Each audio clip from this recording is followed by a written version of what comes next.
So the Darren Peterson situation in Kansas is really interesting, right? In a 2026 NBA draft class that is pretty much by far the most stacked one of the decade. Kingston Flemings, Nate Ament, Cameron Boozer, AJ DeBansta, Mikal Brown Jr. I mean, this class has every single thing that you could want. You've got guards, you've got elite bigs, Koa Pete. You've got extremely efficient bigs in both Caleb Wilson and Koa Pete. You've got a guy in AJ DeBansta who already looks like an NBA translatable talent at the wing position. Cameron Boozer, who we've already said it, I'm going to say it again, the evolution of the Aaron Gordon type player. I know people have skepticism about a 6'9" big that is operating primarily in the post. There's a separate video we're probably going to have in another week or two, depending on how Cameron Boozer plays, dropping about him. But I do think that he's not going to play big in the NBA, but I think he's going to fit perfectly into that Aaron Gordon, Patrick Queen next evolution. Darren Peterson was the name of this draft class. AJ DeBansta, Cameron Boozer, Darren Peterson. 1A, 1B, 1C. You could argue with how Caleb Wilson is playing now. It's 1D. Shout out to One Direction. I don't even know why I shouted out One Direction. I think I liked one of their songs growing up. Outside of that, I was not tapped in to One Direction. I know people loved the group. This is such a tangent. We're a basketball podcast. Why is this dude talking about One Direction, man? Anyways, I digress. You could argue with how Caleb Wilson is playing that there's 4 number 1 caliber guys, but Darren Peterson is falling behind from his peers. Kansas Jayhawks 10-3. They've played 13 games. Peterson has played 4 of them. Now, yes, at the time of recording this video, it's Friday, January 2nd. He is scheduled to play tomorrow against UCF, who is 11-1, 11 a.m. tip-off for that game. But I think it's really interesting looking at the Darren Peterson situation. He's a guy that had such upside in high school. I mean, scouts were saying, yo, this dude could have come into the league last year in the draft class with Cooper Flagg, with Dylan Harper, all of those guys. And we already see how some of those guys are translating into the league. Flagg, Harper, Knuppel, Cedric Howard. Cedric Howard's obviously older than those guys, but still, we're already seeing how well they translate into the league. Patrick Queen, VJ Edgecombe, etc. We're already seeing how well class of 25 has translated to the league. And 26 is slated to be better. But Darren Peterson is the guy that people were saying had the most mature skill set between Boozer, DeBansta, and himself. Now he's not really playing games. He's a little bit injury prone. Obviously, the hamstring injuries linger. And I don't want to say injury prone as a diss to him. Obviously, you want to rest injuries, specifically leg injuries like the hamstring.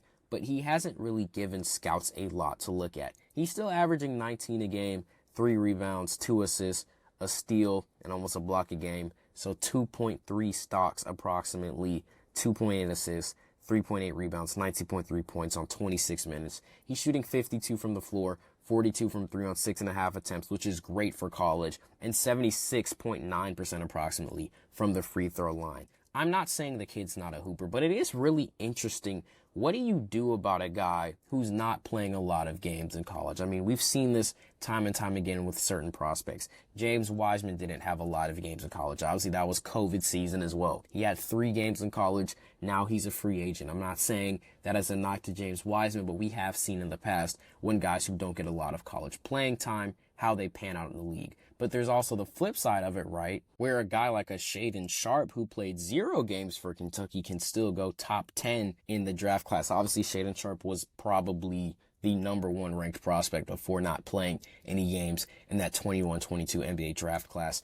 Darren Peterson, he's in a similar situation, right? Because even if he doesn't play majority of the time in college, even if, let's say, God forbid, he is injured most of his time in Kansas, or just maybe it's just something weird with the coaching staff, right? I'm thinking of a lot of different possibilities for why a guy as talented as him could sit out. He's still a consensus top 10 pick. Like I said, you've got Mikal Brown Jr., Kingston Flemings, Nate Ament, Caleb Wilson, Koa Pete, AJ DeBansta, Cameron Boozer. Maybe all of those guys can squeak by him. But outside of that, I'm not really seeing anybody really taking Darren Peterson's chain as a top 10 pick at worst in the NBA draft. And I think it's really interesting because, again, we don't have a lot to go off of, but based on what we've seen, he is a great isolation scorer. He's a guy that can be an on-ball guy, evolution of Tyrese Maxey type guy, but he's also a guy who can do things as a spot-up shooter. He's a guy that can do things as a facilitator. he's a guy that can get in passing lanes. Again, 1.3 steals per game, but he's only played 4 games. But with his talent level, you have to also wonder, does that really matter? If everything you're seeing in the games is, oh my goodness, this kid is top 5, but he doesn't play that many games, but every single sample is no drop off, it really depends whether or not you want to take that gamble. I don't think he's injury prone. I think, again, he's a young kid, only 18 years old, going on 19. As he continues to grow and mature, just as he gets older and develops his body more as an NBA player, I'm not sure that it will be an issue for him. The only thing I will say is that UCF, really the first game where we're going to see him against some elite level competition in terms of a top team currently in college basketball. I think that's the only downside to a guy like Darren Peterson not getting that many reps, because you don't see how he adjusts to certain schemes. You don't see how he really handles doubles and triples that much. I know one of the games he only had 17 points where he was getting doubled and tripled a lot. And it was a struggle for him to get his shot going in the first half. He was on lockdown. But again, with a guy as talented as him, you could probably assume he's going to figure it out. But I do think that it's going to be really interesting to see the Darren Peterson situation play out, because he doesn't have that many college reps against Kansas. They played 13 games, going on 14 tomorrow. Peterson has only played in 4 of them and has sat out sporadically in between the games he has played with lingering injuries. But hopefully he can get healthier. We can see a lot more of Darren Peterson, because, again, a guy that talented should get the opportunity to showcase his talents as much as possible for NBA scouts before getting drafted. Again, he was the consensus #1 pick probably before Cameron Boozer started going crazy. Dude, before all of these guys in this class got into college, if you ask somebody who was the #1 pick in that 26 class, it was either going to be AJ DeBansta or Darren Peterson. He's not currently in those conversations, but I think with a few reps and some few really good showings, especially since the stats are already there, he can definitely get his way back into that 1A conversation.